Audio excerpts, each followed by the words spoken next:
네, 반갑습니다. 편경정입니다. 최근에 비트코인이 상승하고 저가를 건드리지 않고 약간 우상향하는 느낌을 가져가고 있기 때문에 알트코인들이 조금씩 되살아나는 분위기를 가져가고 있습니다. 이더리움 클래식과 비트코인 골드, 또 니오 프로토콜과 동반된 연관된 코인들이 상승을 받고 있고, 하지만 제가 생각했을 때 이번 장에서 가장 중요한 것은 솔라나라고 생각을 해요. 오늘자의 4.5% 상승률을 기록하고 있고, 다른 코인들보다는 상승률이 적지만 저는 이번 알트코인 장에서는 솔라나가 가장 중요하다라고 생각을 합니다. 그리고 오늘은 이에 대해서만 알아보도록 할게요. 우선 뉴스를 몇 개 보여드릴 텐데 솔라나와는 간접적으로 연결이 되어 있다라고 봐주시면 좋겠습니다. 오늘자의 샘 뱅크런이 자신은 무죄라고 주장을 했다라고 하죠. 보통 10개의 죄가 있다면 2개는 인정하고 8개는 인정을 안 하는 등 그런 행위들을 하는데, 뱅크런은 좀 다른 것 같습니다. 전부 무죄를 주장을 했다라고 합니다. 따라서 이 주장은 10월에 재판을 받게 되고요. 지금으로부터 9개월이 남은 상태입니다. 이 9개월 동안은 많은 일들이 아마 벌어질 거예요. 한번 리플을 한번 생각을 해보세요. 리플이 재판을 시작하고 결과가 나오기 전까지 여러 찌라시들도 돌고 장세도 정말 재밌게 나오고 기존의 코인들과는 좀 다른 장세를 가져갔었거든요. 그러한 면에서 제가 봤을 때는 SBF와 연관되어 있는 코인들이 좀 약간 이슈빨로 장세가 나올 것이다 라고 생각을 합니다. 기간이 무려 9개월이나 남았기 때문입니다. 솔라나 차트를 보게 되면은 이틀 전부터 조금씩 살펴봤었는데 나는 이슈에 투자를 안 한다라고 말을 했지만 결국 일봉상 계속된 상승을 가져가고 있습니다. 현재 고점이 14달러 부근에 형성된 것으로 보이고, 거래대금으로 봤을 때는 반드시 상승이 끝났다라는 느낌보다는 한 번 더 상승이 나온다면 이 흐름이 좀 끊겨진다라고도 생각을 해볼 수가 있습니다. 또 전형적인 5파 연장이 되지 않을까라고도 생각을 해볼 수도 있고, 지금 현재 차트로서는 좀 먹거리가 이전보다는 좀 떨어지지 않았나라고 생각을 합니다. 그게 거래대금으로도 그렇고 캔들 형태로도 생각을 해볼 수가 있습니다. 또 지금 장세를 설명하기 위해서 가장 좋은 코인은 리도라고도 생각을 합니다.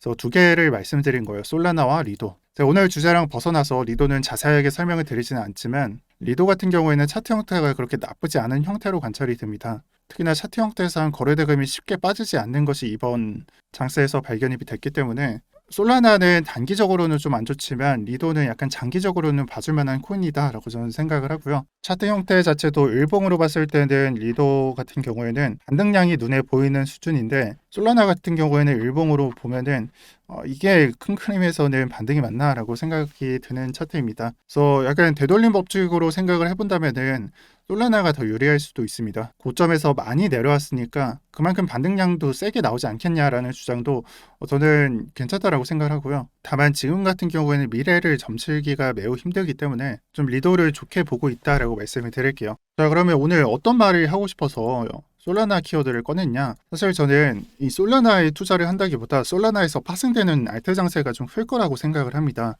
현재 바이낸스의 현물장에 들어와 보면은 알트코인 중에 상위를 기록하는 종목들이 전부 솔라나와 연관되어 있는 코인이에요. 세럼, 솔라나의 디파이를 담당을 하죠. 솔라나 자체고, 레이디움, 솔라나의 덱스를 관장하기도 하고 수합을 진행을 하면서 디파이도 구현이 되어 있을 겁니다. 전형적인 솔라나 코인이고, 리도 같은 경우에는 참 애매한 게, 제가 스테이킹 이더를 설명드릴 때 말씀을 드렸지만 주 목적성 자체는 이더리움과 연관이 되어 있는 코인이에요. 하지만 솔라나도 어느 정도는 연관이 되어 있기 때문에 이렇게 같이 장세를 받고 있고 오늘자 상위를 차지하고 있다라고 생각을 할 수가 있습니다. 그 외에 나머지 장세는 솔직히 말씀드리면 크게 연관이 되어 있는 코인은 없는 편이고요. 자, 그러면 어떤 코인에 투자를 해야 될까요? 솔라나에 연관되어 있는 알트코인.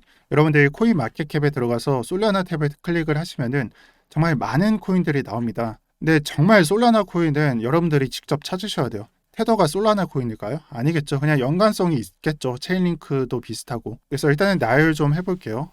근데 어느 정도는 인정할 수 있는 코인들을 제가 말씀드려 보도록 하겠습니다.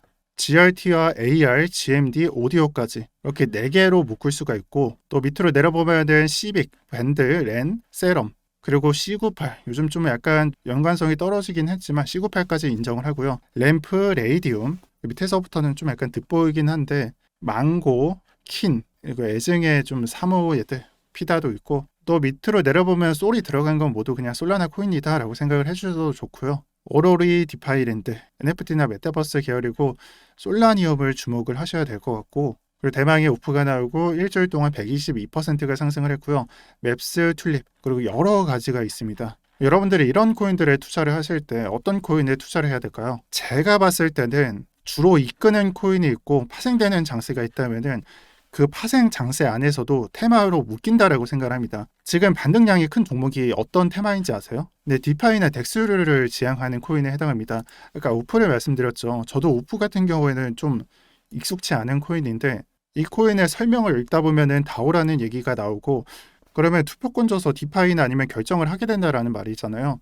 그리고 덱스도 나오는 거 보니까 주로 지향하는 게 디파이나 덱스류인 걸 알 수가 있습니다. 또 아까 솔라니움을 말씀드렸는데 솔라니움도 솔직히 말하면 레이디움과 비슷해요. 덱스나 디파이를 지향하겠죠. 솔라니움 들어가 보면은 디파이나 덱스를 지향한다라는 것을 알 수가 있습니다.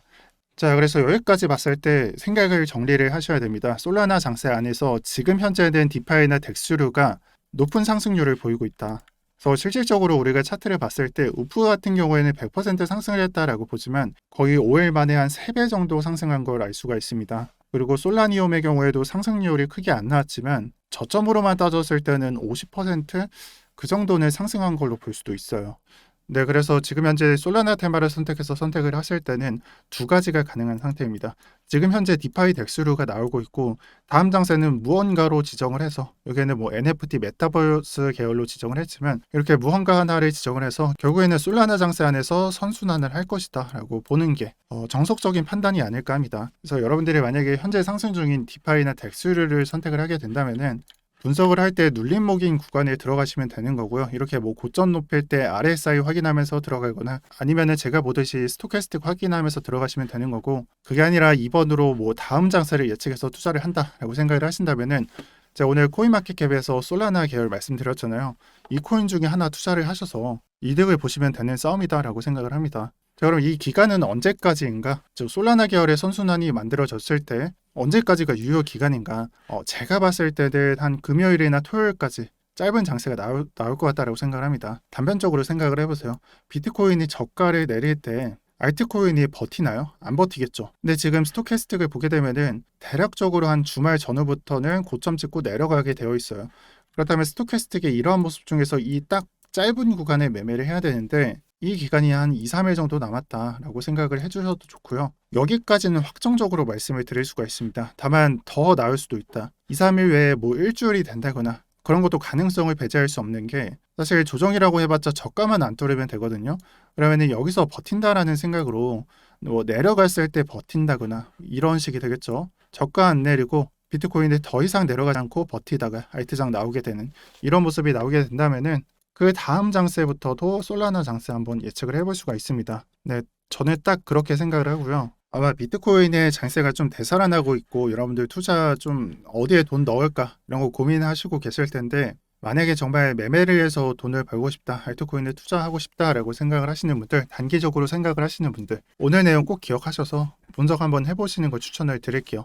오늘 비트코인 시황을 말씀드린다라고 했는데 사실 솔라나 장세를 설명하면서 거의 설명을 드렸습니다. 주말 전까지는 상승세가 나오는데 거의 상승세가 좀 한정적인 것 같아요. 여기서 정말 상승을 하고 여기까지 매물대를 터치해 줬을 때 저는 유의미한 상승이다라고 생각을 하지만 지금 현재는 그러한 상승이 보이지 않습니다. 아마 다음 주도 기대할 만한 포인트가 없을 것 같고 이렇게 된다면은 이번 달 중순까지는 그냥 관망을 해도 좋다라고 저는 생각을 할 거고요. 그리고 조정 구간을 주말로 생각을 했는데 그것도 비트코인하고 나스닥하고 이제는 차트가 좀 동일하게 흘러가고 있습니다. 나스닥의 스토캐스틱 차트가 이런 식으로 올라가는 게 아니라 자세히 보시면 꺾이고 있고요.